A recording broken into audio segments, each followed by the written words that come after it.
Hey gang, Ronan here. As you can see in this game, I am playing the Tier 8 premium German battleship Tirpitz. You may be able to tell that I'm still suffering the residual effects of the bug that I caught 3 weeks ago. Um, it's been raining pretty much nonstop here. The weather's cold. So there's been a lot of cold medicine, but despite how I sound, I am feeling better. I feel almost human now. Now, this was the first game I've played in the Tirpitz. Tirpitz has been around for a really long time. It was first released for sale worldwide on September 17, 2015. That's almost 9 years ago. That's like 8.5 years ago. And I just never picked up the ship because I had so many other German battleships. But, I won a bunch of doubloons, and I thought, it won't necessarily complete my German collection, but it certainly helped. And so I went ahead and did it. I've heard a lot of people through the years talk about, oh, it's a really fun ship. It's power crept like pretty much any other older ship, but I think it is still really fun to play. Now, why do I say that? Well, let me give you the stats on the ship. They are, the guns that you see there are 380s. You've got 4 turrets, 2 fore, 2 aft, all 4 of them with 2 barrels. So you get a total of 8 guns. And you can see the angles are not really that particularly good. You've got to be showing quite a bit of side in order to make use of the rear turrets, or kiting away, of course. And although I don't remember checking it, you may actually have better angles kiting away using your front guns than you do facing the red ships using your rear guns, if that makes sense. So to finish off the particulars, so you've got 8 barrels. The reload time base is 26 seconds, and 180-degree turn time on these turrets is 36 seconds. So they don't turn all that quickly. Firing range base is 21.45 kilometers, and a max dispersion at that really pretty decent range for a Tier 8 battleship is 274 meters. The HE shells, they do a maximum HE shell damage of 4,400 HP, and they have a 34% base fire chance. The AP shells do a maximum damage of 11,600 per shell, and then we get into the secondaries. And the secondaries are actually pretty fun, and I'm using Gunter Lünchens here, and I spec'd this ship out for secondaries just kind of as a mean build, just to see what we can do. So this was literally the first game that I played in the ship. First game. And I thought, you know what, I'm going to try a little bit of everything. I'm going to see if I can't get the torpedoes involved, see if I can't get the secondaries working, use some HE, use some AP, and kind of get a feel for the ship. Now, it's not that I haven't played any German battleships before. I have quite a few, but this being new, I wanted to give myself kind of a taste of everything the ship has. So I did in this game, and it didn't necessarily turn out the way that I hoped, but I feel like I had a pretty decent game despite that. The secondaries. So you've got 16 105 millimeter guns, and they've got a base reload of 3.35 seconds, and you can see my secondary range is pretty decent. If you look at the mini map, the red dashes around my ship represent the secondary range, which, what is that, 11.5 kilometers? It's pretty decent. Now, so if you spec it and you've got everything set up for secondaries, the range isn't that bad. Now, if you're up tiered, granted, you're really going to suffer because these guns are not particularly accurate. Again, German BB, right? But when you are top tier, like I was in this game, and maybe in the second game that I played, I think I played a total of two games in the ship.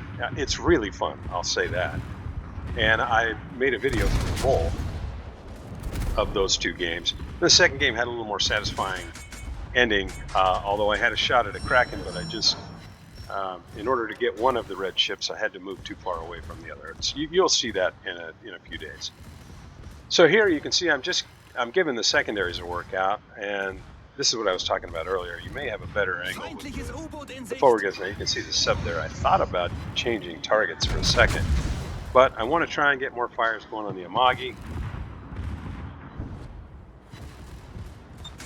And I'm trying to guess where the sub may have gone to as our Bismarck finishes up their Hollande. We're down 2 ships already.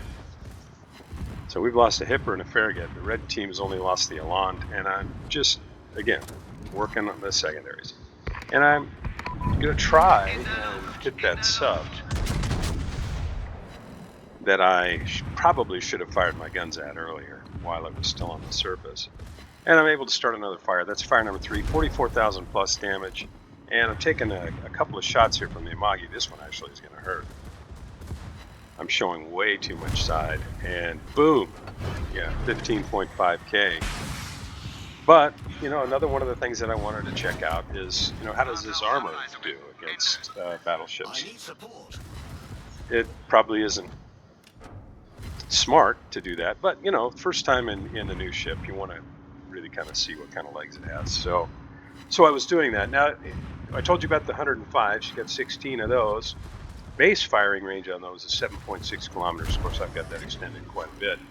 Reload time 3.35 seconds.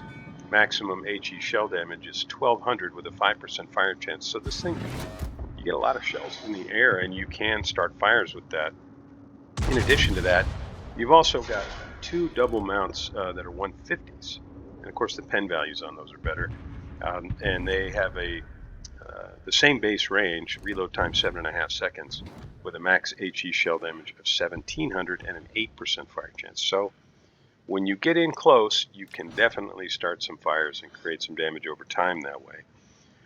The torpedoes, well, they're, I think, pretty representative of the German battleship and or cruiser torpedoes. They are 533s. Wehrlings, 2 4 torpedo racks. They have a 90-second base reload time, and the torpedoes do a maximum damage of 13,700. And you can see I'm really feeling the pain of German battleship dispersion here. Akizuki is not what I would call a maneuverable destroyer, and he opts to keep firing, which allows my secondaries to go to work. And we'll see how I do here. And he's had enough. He's going to go ahead and split up and see if I can put some big shells on him while he's sitting there.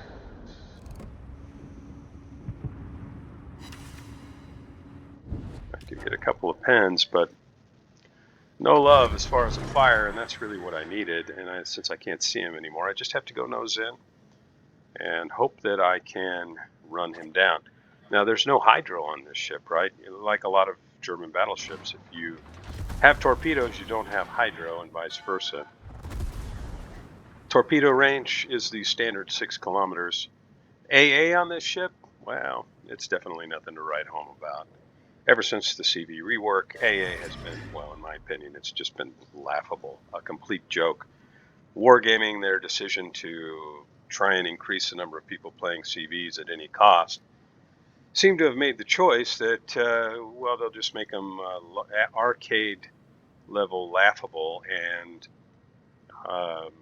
with very few repercussions for, we'll call it unintelligent play with the ability to respawn aircraft. Granted, it's slow, and, I understand all of those things. But the fact remains that really bad players that just started playing the game can hop in a CV and make other people's game miserable, and end up, sometimes in large part, being responsible for their team losing because they're so bad at the game, and maybe the other CV isn't. Now, I know Wargaming at the beginning, when they were talking about the rework, talked about their desire to kind of even things out because a really good CV player versus a not good CV player made the game unbalanced. Well, I have to agree with that.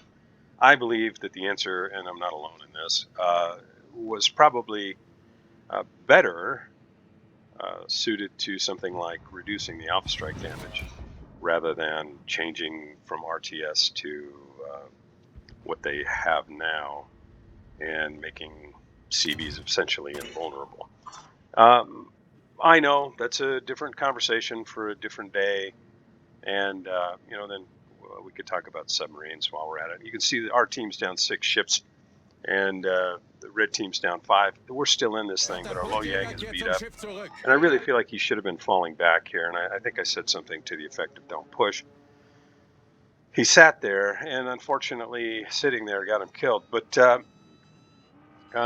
his credit, he did hold that cap for a long time, and I don't mean to disparage him. He may be a great player. Honestly, I didn't look. But it was disappointing, and I think losing the Lo Yang really kind of tipped the tide of battle.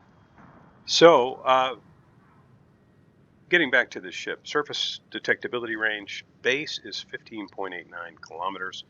Air detectability range 11.83 kilometers. Now, all of this stuff is readily available. There really are probably hundreds of videos on YouTube highlighting the Tirpitz, but since this was my first time with it, I did want to get a couple of games out there, and you can see there's not a whole lot going on here. I'm just trying not to die, essentially. The Akazuki is it's still out here. Where exactly, I don't know. Flint is pushing that way. He smokes up. I've got the rear turrets out that way. He's almost dead. Maybe I can land one finally and finish him off. And I do. And it was kind of by design to have the rear turrets more or less facing that way. It may not look like it, but that is something you can do. When you know that there's a destroyer in a particular area, you can kind of, by moving back and forth a little bit with your aim, you can kind of keep the rear turrets aimed more or less the direction you need them to be. It's more art than science, and I don't claim to be great at it. But in that case, it definitely worked out. And I know that's not going to hit. Farragut was moving away, and I am short. Okay, so I'm going to run down the pros versus the cons according to the World of Warships wiki as things begin to heat up here a little bit. The pros, fast turret traverse, well, that's debatable. Maybe when the ship was released. Of 26 seconds for a battleship. I guess that's not bad, really. Surprisingly nimble for a battleship of her size with an excellent top speed of 30 knots. All of that is true. One quadruple torpedo tube on each side located near amidships, which is pretty standard if you are familiar with the lines, the German battleship lines. Insanely good secondary better, and that's good, although especially in today's meta, you really have to extend the secondary range as our Lo Yang gets blapped by the New Mexico in order to make the secondaries effective. Reminiscent of earlier battleship gameplay, the closer she gets, the more dangerous she becomes to her enemies. Well-protected citadel and impressive durability. Tirpitz is among the hardest ships in the game to land citadel hits against, although I ate one, right? Or these seem to be. Most AP shells will land normal penetrations and are thus easier to repair damage from. Now, maybe that wasn't a citadel, I only thought it was. And finally, the last pro here that's listed is lower caliber shells for her Tyrian class result in fewer over-penetrations against broadside cruisers, and that definitely is true. I think you find the same thing if you're playing Scharnhorst, which is another ship I really like to play. Now, the cons, and there are definitely some of them. 15-inch guns have trouble with angled enemy battleships. Use HE against the superstructure or choose a different angle, which is what I'm doing now. You can see I've got HE loaded. And I know he's getting ready to come into secondary range, and I'm hoping I can help burn him down here. Only has 8 barrels, while every other ship of this tier has 9 or more of a higher caliber. Torpedoes only have a 6-kilometer range and are vulnerable to frequent incapacitations due to their location on the deck. All of this is true. Anti-aircraft suite is not as strong as that of her sister ship Bismarck. Weak torpedo protection, although better than the North Carolina. Extremely vulnerable to fires.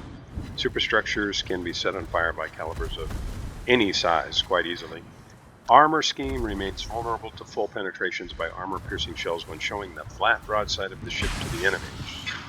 We saw. May not take citadel damage, but a lot of regular penetration damage hurts just as badly. And then finally, HE main gun shells have low damage and fire chance, which makes them ineffective. But coupled with the secondaries, they can be effective. I'm going to back this up for just a second for those of you who play battleships and have trouble with destroyers. Now you see, I wait. I'm just going to continue to wait. He has to show side if he's going to throw torpedoes, and that's what he's obviously intending. So as soon as he begins to show some side, I let go of the guns, and I'm able to finish him off. Now I'm going to turn in here because torpedoes may have been sent, but sometimes, if you time it just right, you can catch a destroyer especially in these lower tiers, before he has a chance to get rid of the torpedoes. And that is actually what happened here. So now our team is down to just me and the Florida. The Florida, you know, he's rushing 3 red ships. He complains about it in a little while that he feels, you know, outgunned in the Florida. You're going to be outgunned anytime you're facing 3 red ships and you're running right at them with 1,000 HP. Not really sure you can avoid that. Now I need to turn in here before I get smashed. And I know this game's over. There's no way I'm going to beat these guys, right? But I wanted to try the torpedoes out, so I got in close. I land all of them here, and down he goes. Now, you can see I'm switching to the AP. I'm hoping to get a shot on the cruiser. It didn't really work out the way that I was hoping, because he's going to show me a little bit of side here, and I thought, well, maybe these 380s can do some damage. I mean, I'm only at 7 kilometers, but 3 overpens. That was really disappointing. Now I'm going to try and turn around here, because if I push in close, you know, he's got a lot of torpedoes. But unfortunately, making this turn, even though the ship is relatively nimble for its size, I'm going to be broadside to a North Carolina at 7 kilometers, and that's going to be the game. Overall, I feel like, you know, a decent first game. It's a very fun ship to play. If you like German battleships and you haven't ever checked out this ship, excuse me, it's one that I can recommend, and you're seeing the results there. And I hope you'll excuse my coughing. As I mentioned, still fighting whatever that bug was. I think the bug is gone, but you know, the doc tells me I got to suffer through this cough for a while. Decent XP despite the loss. Massachusetts played a really good game. Mainz also played well. They're Akazuki too, I guess, out there on the flank, although I did catch him there at the end. Put shells and or secondary shells on a fair number of ships. Not a bad first outing, in my opinion. 133,249 damage. Main battery did 39,000 of that. Secondaries 40, so fairly even mix. A couple of torpedoes for some damage in that, you know, that and some fires kind of round it all out. The main battery damage, the secondary battery damage, and the fires damage, really all about the same. I feel like pretty well balanced. And it is, as I mentioned, really fun to play. And the second game, I actually had even more fun, although I did have a good game here. At 1.25 potential damage. I was in the fight, and decent XP. I hope you enjoyed this. If you did, please like and subscribe. I'll see you next time.